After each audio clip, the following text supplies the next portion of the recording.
今天的视频呢，是想要来跟大家分享一下我的一个护发的心得。头发对于人来说真的很重要，就是从现在大家说什么中年秃头女孩就可以看得出来，其实头发这个问题困扰着我们现在这一辈，就是所谓年轻人。就是先来介绍一下我自己头发的发质。我的头发呢是属于那种细软型的发质。对于细软发质来说，最惨的问题应该就是头发不蓬松，然后很贴头皮，就容易出油。像我之前就每天都洗头发，这样其实对我的发尾的发质有非常不好的影响。然后又或者说是，如果说我是隔一天洗一次的话，那第二天它就会死死的，真的是死死的贴在我的头皮上。所以说我在让自己头发蓬松的这一块，其实还是下了挺多功夫的。说有人会问我头发的颜色，或者说是我头发是怎么卷的，就是我呢是在大一大二的时候烫过头发和染过头发，就是我这里之前挑染过一撮头发，然后这一撮头发有一段时间就是什么颜色我都变过。我就发现烫头发加上染头发、漂头发，我那块头发就像草一样死掉了。然后我就说我需要给我自己的头发休息一段时间，所以说我就开始没有去烫头发和没有去染头发。所以说大家问我头发的颜色呀，然后卷曲度啊，这些其实都是天生的，因为我爸爸的爸爸就是我爷爷是那种非常明显的自然卷，所以一般来说，如果我想让我的头发变得那天比较卷，然后比较蓬松的话呢，就在我洗完头之后呢，吹头发我也就只吹头皮，之后我就让头发就自然的就在那儿自己干，然后干掉之后呢，它就会是那种小卷，就大家看到的那些小卷。今天的这个视频呢，是我把它归结为了2个部分，一个呢是我现在在用的一些洗护产品，然后第2块呢就是比如说平常我是怎么吹头发的，让头发变得比较蓬松一点。那我们就直接开始第1趴的介绍。首先呢就是现在我在用的这个洗发水，因为我之前买过他们家那个小的旅行装的嘛，我觉得洗的还挺干净的，然后它也没有什么特别浓重的香精味。护发素用完了之后呢，也不会说是留在头发上，头发变得很油很厚。总体来说呢，就是一款比较清爽类型的洗发水。而且我发现就是屈臣氏还特别喜欢用洗发水来打折，所以说如果说你是比较喜欢那种清爽类型的洗发水的话，而且又不要那种有特别浓重的什么香味啊什么的，这款洗发水你应该还蛮喜欢的。它是一个资生堂的洗护品牌。对，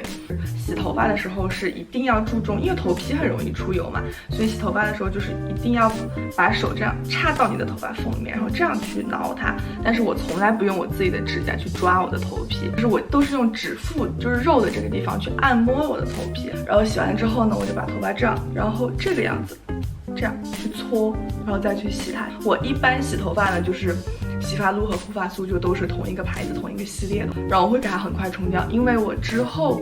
面那一步的话呢，我会上发膜。接下来呢，我会再上一款发膜，然后我这个发膜是 Aussie 这个牌子。我觉得 Aussie 这个牌子，无论是国内的人或者国外的人应该都听过吧。就我在加州的时候住家用的就是他们家的洗发水，然后那是我第一次知道这个牌子。前2天说是想要给我妈也寄个这个发膜嘛，然后去淘宝上面看的时候发现还在打折，然后这个发膜我觉得我妈应该也挺喜欢，因为我妈是属于头发特别多的细软发质，然后好死不死我是属于头发特别少的细软发质。其实呢，这一款发膜是我用下来最适合细软发质的发膜，因为它不同于我用过其他的一些发膜，有些时候会用完之后反而让头皮更扁。这个发膜用完之后呢，它不会说是影响到头发的蓬松程度。等一下我吹头发的时候，你们可以看得出来，我用完发膜之后的头发还是很蓬松，但是又明显柔顺了很多。它挤出来是那种淡粉色的像果冻一样的质地。这个设计我比较喜欢的一点就是它是用瓶身这样挤出来的嘛，就你不需要说是一罐里边的那种发膜，然后用手指头放进去，然后抠出来一坨，然后你再给它拧上。就特别讨厌这个设计，就特别讨厌任何需要用指甲去抠出来的东西，我觉得很不卫生也很不干净。是瓶身这种直接挤出来，而且你还不用手去拧的这个设计非常加分在我这里。然后大概用了到3到4分钟之后呢，我就会把它再洗掉冲掉。就你在冲水的时候，你把手指头这样顺着这样梳下来，它就不会打结。但是在用发膜或者护发素之前的头发就是那种哇卡的不行，特别难受。现在的我真的称誉是成熟了、懂事了，知道头发的重要性了之后，就护发素和发膜这些步骤，就你不要懒，然后就是该用的时候一定要用。那头发漂亮的女孩子真的很加分。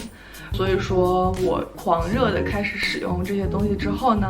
我又买了女的这一个发油。当时我是看网上还有挺多人说它很好用，特别是我看那些韩国的 YouTuber 都说很好用，但是我其实没有很喜欢这一款发油。首先就是味道是很刺鼻的香精味，会和我的香水很冲突，就我自己闻着都不太舒服。第二点就是我每次是给它挤2磅，放在发尖的地方给它吸收，揉一下它嘛，就促进这些产品都在头发上吸收之后，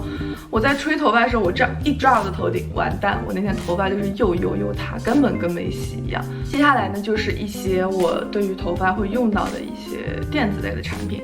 首先呢，就是飞利浦的那个直板夹，在我之前的视频里面也出现过，但是自从那次视频之后呢，我就不知道它去哪儿了，我至今都还没有找到它。我之前买过那种，在美国在沃尔玛里面买过那种便宜的，后来就是马上就枯了，因为我的发尾比较脆弱嘛，这也是为什么我会要用就是那些发膜呀，或者说是护发素啊之类的原因。所以说呢，我就是买了一款比我之前好一些的直板夹，然后呢型号啊什么的我都会打在这儿，然后因为我找不到我的那个，所以说会把图片贴在这儿。但这是我目前使用下来干湿两用的直板夹里面比较好用的一款。是松下的那一款吹风机更加适合那种像老郭这种头发比较多的女孩。就我现在用的是这一个戴森的，哎呀妈呀，就我现在用的是戴森的这个吹风机，然后盒子里面打开就是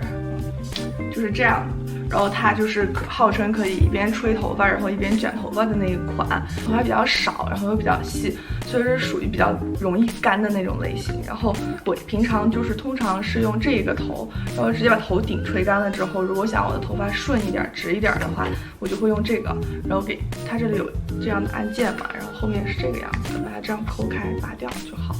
然后放上来之后，这里这个可以调节风的大小，然后这个的话呢是调节温度，这个就是开关。这个吹出来之后，无论是任何一种发质的人，在我家用了这个吹风机之后，都发现头发变得很顺。